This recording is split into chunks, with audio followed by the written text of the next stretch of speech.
Elijah Robinson has certainly been willing to take some chances so far. They've already gone for it twice on 4th down. Got a 4th down conversion to keep this drive alive. And now 3rd and 11 to start the 2nd quarter. There's the check down underneath. Room to run. Inside the 5-yard line, down to the 4 goes David Bailey. David Bailey Jr. finds daylight. It'll be 1st and goal. And it's just a simple check down. It's a burst route by the back. Jalen Henderson does a nice job of working through his reads. He sees all of the coverage lift, and he dumps it down to his back for a 1st down. Nice job there by Jalen Henderson. The simple play sometimes is the best play, Bob. And David Bailey Jr. stays in the game. Takes the handoff.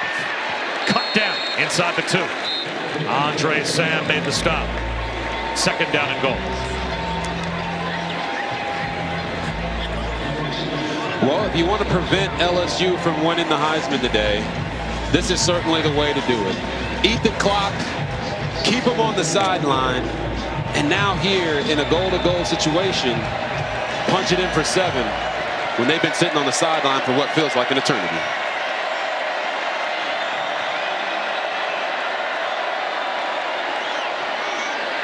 Moss walks into the end zone for an A&M touchdown. Le'Veon Moss untouched. 17 plays, 9 minutes and 9 seconds on that drive for Texas A&M. Nice job there by the offensive line, making sure that they get all of those and seal off the defense here on the edge. And watch how much easier that makes it for Le'Veon Moss when he takes his carry. The defense is sealed. He can take a... And the most on a scoring drive since 2009. To deadlock this matchup with LSU at 7. And speaking of Elijah Robinson, I remember him as a player at his alma mater at Penn State. He was an assistant coach there, then went on to be an assistant at Temple and Baylor as well before moving to Texas A&M as the defensive line coach and then working his way up the chain to earn the additional titles of co-defensive coordinator and assistant head coach, interim head coach after Jimbo Fisher was let go on November 12th. Back to the offense, LSU.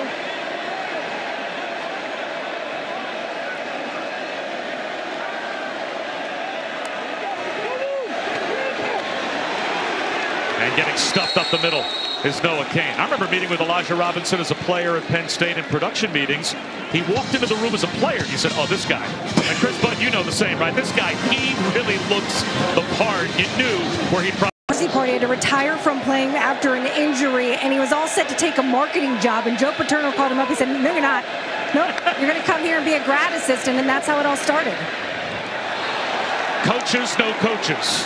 And if you met Elijah Robinson when he was a player, I mean, he's where he belongs, and that is influencing the lives of young men. Yeah, and he talked about how he stands on the shoulders of so many guys that have helped prop him up. Even Matt Rule, I got a chance to meet Elijah Robinson at Baylor when he was there for a season. And his whole focus with this A&M team has been to get these guys to play passionate football and enjoy the game. And we'll tell you a little bit more of how he's made that come to fruition after this 3rd and 9. Well, the A&M defense shows blitz on 3rd down and 9. And here they come. Jaden Daniels under pressure, in trouble, and wrestled down. Jacoby Matthews, Edger, and Cooper got through to share the sack. Yeah, and what you're going to see is they bring Jacoby Matthews off the edge. And how do you contain a quarterback as elusive as Jaden Daniels? You try to bring guys who are just as athletic off the edge. Edger and Cooper, number 45, 7 sacks on the year. He has been their quarterback spy guy. And you look at Jacoby Matthews, a safety, 6'2", 215 pounds. He just blew past the tackle on that play and got a sandwich there on Jaden Daniels. Anaya Smith, fair catch at his own 35-yard. A&M has the ball back as we bring you today's Aflac trivia question. Jaden Daniels is the 2nd player in SEC history with 3,500 or more passing yards and 1,000 or more rushing yards in a season. Who was the first? Oh, wow. I think I know who this is, but I'll wait. I'll let you guys keep pondering that. You'll get it. Henderson on a rollout to the sideline. Incomplete. Hoping for Smith. Harold Perkins again running in coverage. So let's see how the LSU defense reacts now. They were out there for over 9 minutes, surrendering a 17-play touchdown drive, and their offense only had the ball for 1 minute and 21 seconds. They went 3 and out. Exactly. Goes 3 and out. This defense was just on the field, as you mentioned, for 17 plays, 3 third-down conversions, and a 4th-down conversion. And if they want to get their offense back on the field, it's the defense that's going to actually have to step up this time. Ruben Owens, first down. He picks up 12. And Ruben Owens said, I do not care about LSU's offense. He takes this, and like I told you earlier in the broadcast, they're going to try to run the football on the perimeter, stay away from those big uglies that LSU has on the inside. And Ruben Owens, coming off of a 100-yard game last week, as a true freshman, they have been really impressed, and his natural talent is what's gotten him on the field. They keep it on the ground with the freshman. And Ruben Owens has about 1.5 yards. Harris Shand made the stop. Tuesday, December 5th, you can catch the next episode of the 6th season of True South, SEC Network's limited series on Southern food and culture. If you're a big True South fan, you can also rewatch season 1 through 5 on ESPN+.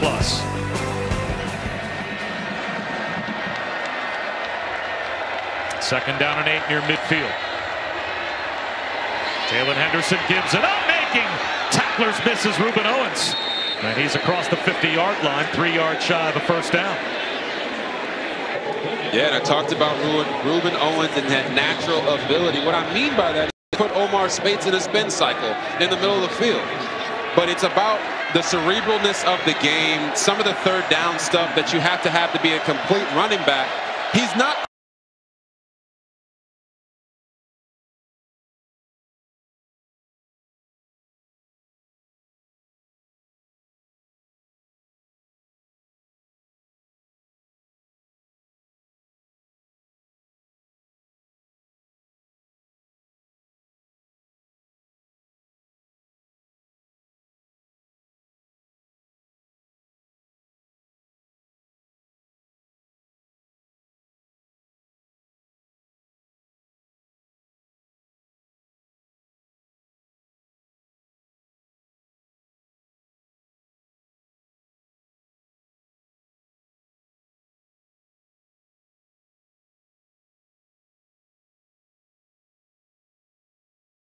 Behind the line for a loss of 3.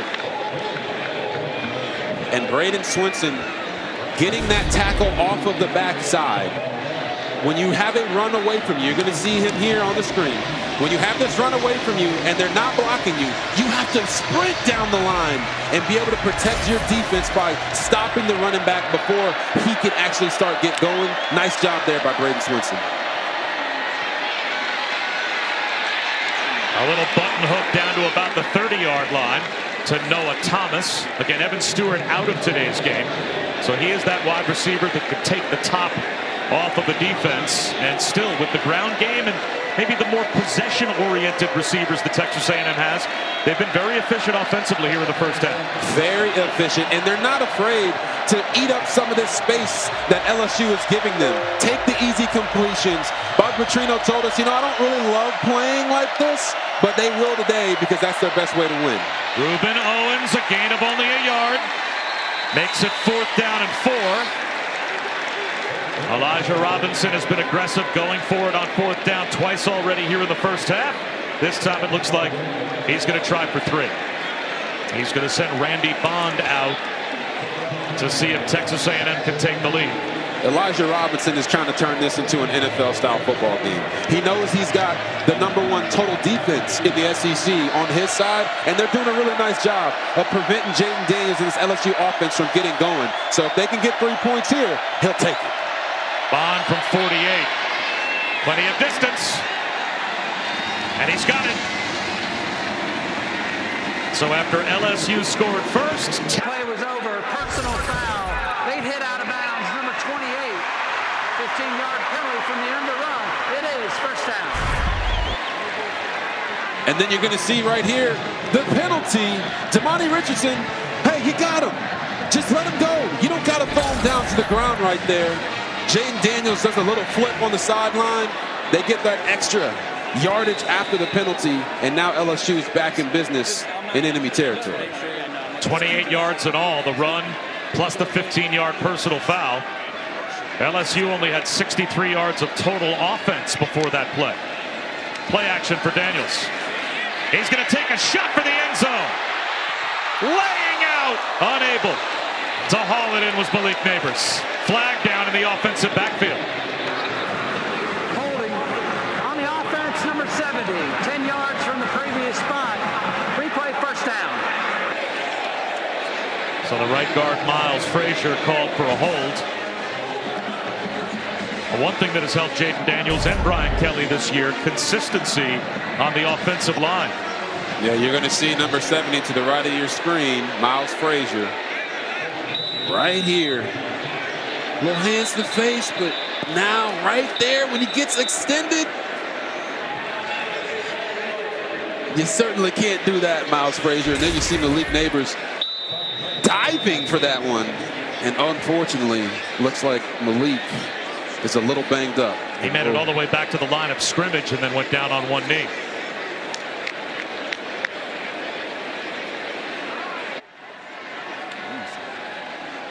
Well, Matt, we've got a close one here after the injury timeout. Spinning out of trouble is Jaden Daniels. Still on his feet down inside the 25 to the 24-yard line. Before the open field tackle by Jacoby Matthews. A scramble of 23 for Daniels.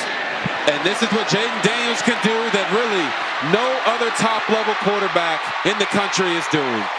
He can get outside the pocket and not just hurt you with his legs, but keep his team on the field. And when everyone else around him seems to be struggling just a little bit, whether it's catching the ball here, protection there, running the football, he's doing a really nice job of taking matters into his own hands and keeping his team on the field. And there goes Malik Neighbors back in the game after a one-play injury timeout. Daniels goes his way, and Neighbors spins, breaks a tackle with a stiff arm. He's got a first down. Number 1 in America in receiving yards per game. Malik Neighbors averaging close to 130 yards per contest. And this is why. Watch the beautiful route, catches it outside his frame, and then it's the run after the catch. Look at this man. Sweet feet, and this man eats every single time he gets the football.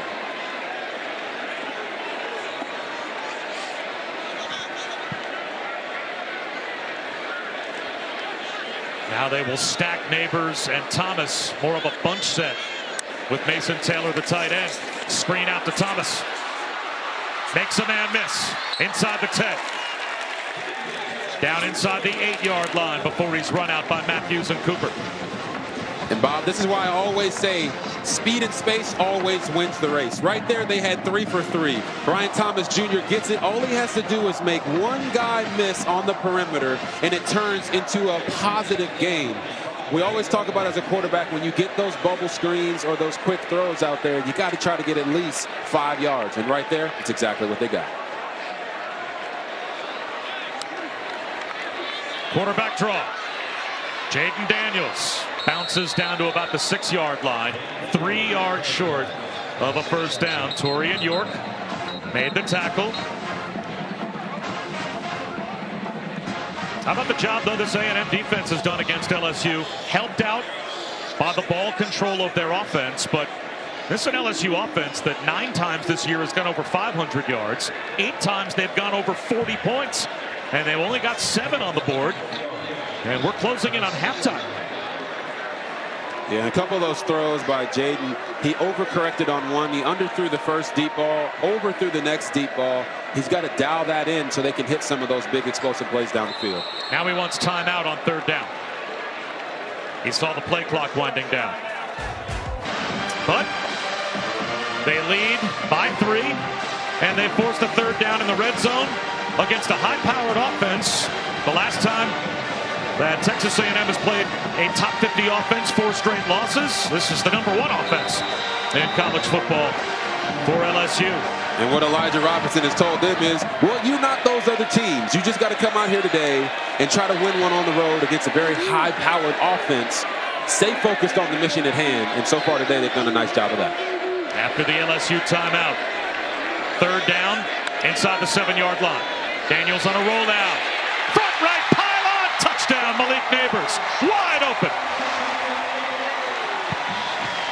Easy breezy, lemon squeezy right there for this LSU offense.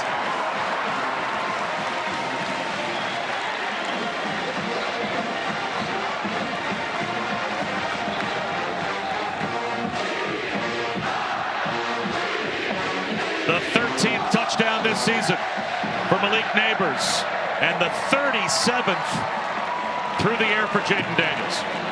He continues to add to his #1 ranking in college football. Most touchdown passes, most touchdowns accounted for. As he continues to build the Heisman resume, LSU has the lead back. And this is a very nice and easy, simple play. We like to call these sometimes, you know, the rub routes, the pick routes. You're going to see right here with Brian Thomas Jr., he's going to push vertical and get in the way. Neighbors is going to pump forward and run a flat route. The little 5-yard out route as Jaden Daniels is sprinting that way towards him. Easy. Hey, and like a good neighbor, Malik is always there for his quarterback. As we get a look from our progressive pylon cam, defenses called it a pick. Offenses called it a rub. Yep. The offense got the benefit of the doubt there. All I know is that Brian Thomas did a really nice job of not making it obvious that he was coming in there to pick the receiver. If you're the corner, you have to jam the receiver so he can't even get into that space. As a DB, you've got nothing you can do in that situation. It's a judgment call on the part of the officials, but if you are a receiver, right, you are allowed to run your route. Correct. As long as, in their judgment, you're not seeking out contact to try and create a pick. And I think Brian Thomas Jr. did it right as Ruben Owens gets brought down at the 22-yard line. And now my favorite part of the broadcast. A quick word from Cheez-It. I'm RG3Z. See you next time. Right, hey, who changed my name to RG3Z? Me? It's a great combo. Like college football and Cheez-It, you like? You cheddar believe it. And how will college football fans feel? They're gonna be feeling the cheesiest! Woo!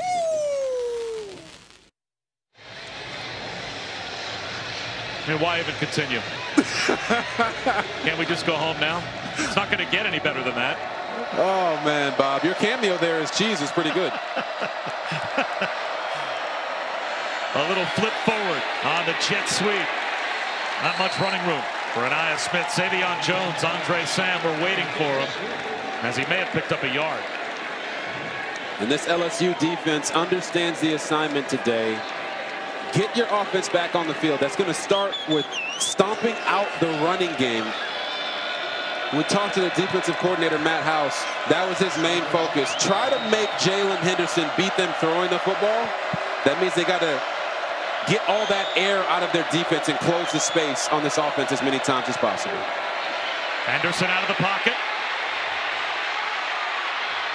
And he runs out of bounds near the line of scrimmage. Savion Jones chased him out. So now it will be 3rd down and 9 as you can feel a little energy from this LSU defense now that the offense has given them the lead back. The offense has always been the spark for this LSU team. And when you hear me talk about too much air in the defense, that means they've been soft at the line of scrimmage. They've been getting pushed back by the offensive line. The DBs are playing too far off, and they're not attacking on the defensive side. Well, on this possession, they have been attacking, and that defensive line is owning the LOS. 3-man rush.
for going out and playing their hardest.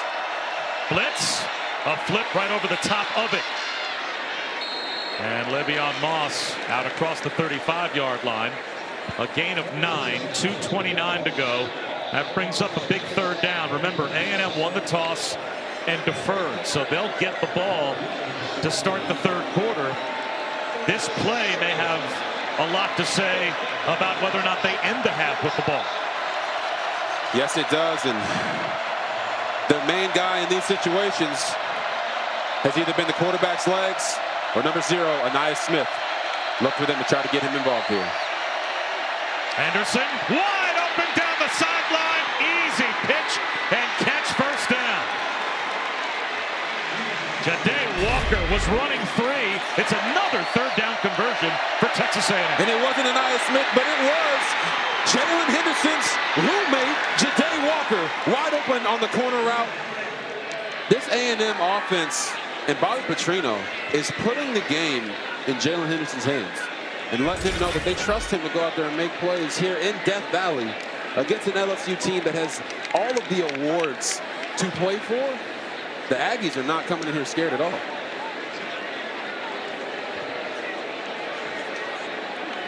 And we've got an injured player on the LSU sideline.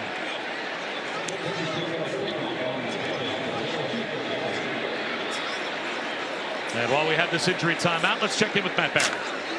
All right, Bob, we'll get it back to you in just a minute. Coming up with the Lexus halftime report, Ohio State, Michigan. It is getting late early in Ann Arbor. Michigan running out in that one. We'll show you highlights of that. Plus, Kentucky and Louisville, perhaps a little bit closer than people thought. Louisville already in the ACC championship. We'll show you highlights of it. And Florida State tonight in the Swamp. A battle of the backup quarterbacks. Florida State trying to prove they are playoff worthy. Dan Mullen, Joey Galloway joining me coming up on the Lexus halftime report. Interesting to hear what those guys have to say. I'm interested to hear your thought as well. Florida State becomes one of the great debates you'll have in college football. Yeah. If you go undefeated but lose your quarterback, could you be left out of the college football playoff? You could be left out, but I think it only happens, Bob, if they don't have a good showing in the ACC championship game.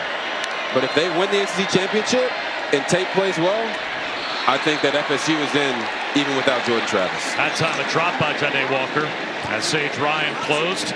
It'll be 2nd down and 10 at the 32-yard line. Andre Sam, by the way, was the injured Bayou Bengal, so he's on the sideline.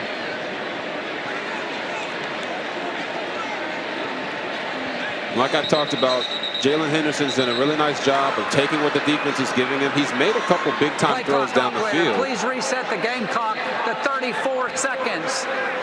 Started on my signal. Play clock. You got it, Mr. Ref. So he's made a couple big throws down the field when he's had to in some nice third down situations. But you saw that he's 11 for 13 after starting 1 for 3 and 120 yards. He's getting more and more confidence as the game goes on. Extends the play here. Oh, big hit delivered on Noah Thomas by Sage Ryan, and a flag comes out. Oh, my Lord.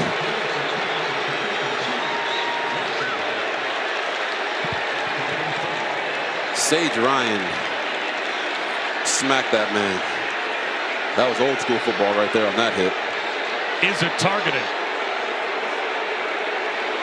We're going to make sure we give you guys every single angle possible to look at and see. Personal foul. Targeting on the defense, number 15. That previous play is under further review. It is automatically reviewed to see if Sage Ryan will be able to stay in this game. But this called targeting on the catch by Noah Thomas. So you see Sage Ryan talking about how he used his shoulder. This is him coming off of the guy that he was guarding to hit Noah Thomas. Uses the shoulder, hits him in the shoulder. And Noah Thomas was actually able to get a foot down and get his eyes to Sage Ryan. So it is a very hard hit, but it doesn't look like it's targeting based off of the rules of targeting in college football. You're correct. That is not targeting. Now, you can understand from the official standpoint, when the head jerks to a certain direction, and maybe if an official has a bad angle, he'll throw the flag, which is exactly why they go through the process they're going through now, because targeting has to be reviewed from the booth and confirmed, and that little head wobble of Noah Thomas. There is no foul for targeting. Number 15 will stay in the game. And it was a very quick overturn of the call, but that was done exactly the way it's supposed to be done, and the process worked just the way it's supposed to work. And Sage Ryan stays in the game. And like you said, Bob, that head jerk will get you now. If you're just seeing it in a bang-bang type of moment, it can happen, but you see it. Talk about a dangerous hit involving a launch, an upward thrust, or severe strike.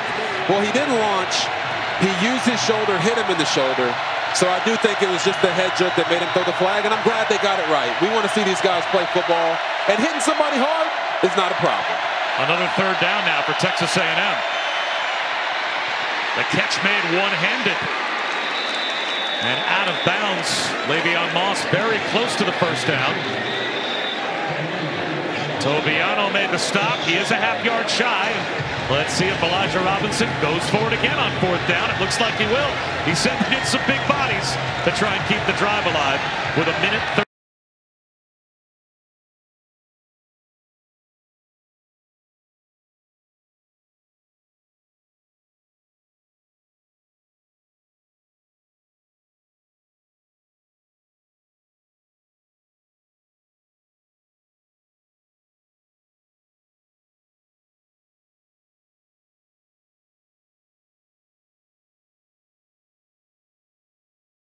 Pick up a first down. The clock stops, at least for the moment. And you see the pin pull action there by the A&M offensive line, and then just Le'Veon Moss running through contact. That extra effort, like you said, Bob, gets him that first down. Tough run on the inside. Now Texas A&M has all 3 timeouts. Please reset the game clock to 1:26 and the play clock to 42nd, please. It'll start on my ready for play. So a couple of times, the clock operators with a quick trigger finger. But Texas A&M doing, RG3, what you said is the best way to nullify a big-time offense, keep a Heisman winner off the field, potentially, and that is control the football. Control the football, and it is not lost on me that Elijah Robinson is a defensive line coach. He wants his D-line well-rested as well. Tipped ball at the line. On the carry. It looks like it might have been scooped up. And it was. Anaya Smith off the deflection picks up 6 yards. As a quarterback, you want to try to lift this over. Whit Weeks does a nice job of tipping it. But I like the effort there from Anaya Smith. Just because the ball gets tipped doesn't mean you can't catch it. And they'll run it up the middle for a gain of a couple to make it 3rd down and 2 once again. Let's see if maybe Texas A&M thinks about using one of their timeouts, as Mason Smith made the stop on Amari Daniels. 3rd down and about 2.5 coming here for Texas A&M. A lot of time is coming off the clock. Texas A&M has all 3 timeouts. Not using one here. Spinning out is Henderson. Underneath, Jake Johnson. At the pylon, he's in, it looks like. For a touchdown for Texas A&M. Who needs a timeout? A&M didn't take the timeout because they wanted to restrict the amount of time that LSU would potentially have if they got the football back. And guess what, Bob? It doesn't matter. You score a touchdown, get yourself to go up by 3 if they make this extra point here. And for A&M, we've talked about this before. The good teams, they score before the half and they score when you come out of the half. It's a huge possession for them, knowing that they're getting the football back right after halftime.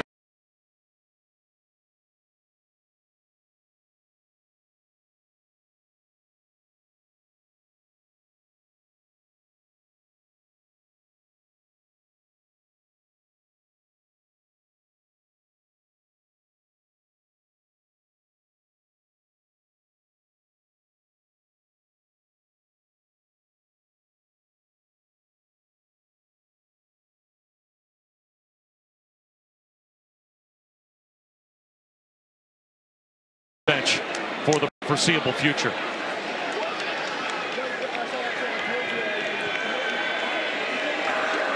During the play, personal foul, leverage number 0 on the defense. That penalty will be extended to the kickoff. The try is good.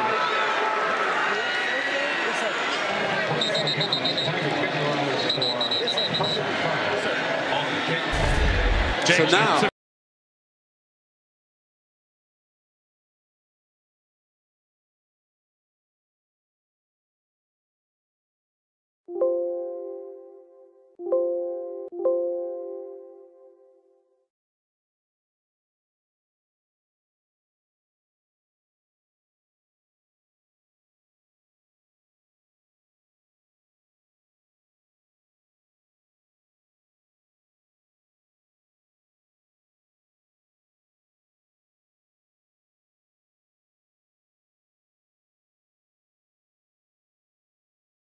you love this angle, don't you?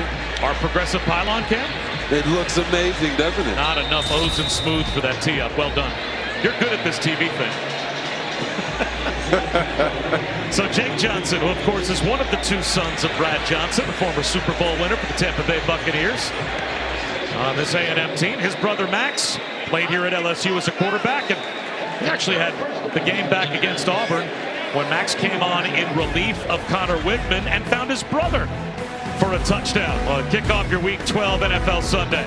Tomorrow at 10 a.m. Eastern, 7 a.m. Pacific. The Countdown Crew on ESPN and the app. And then Joe Buck, Troy Aikman, and the Monday Night Football crew in Minnesota for Vikings Bears, 8 Eastern, 5 Pacific on ABC, ESPN, and ESPN Deportes.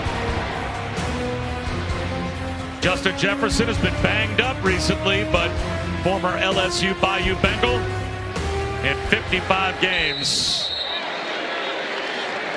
More than Johnny Morris, the Bears' all-time franchise leader. Wow.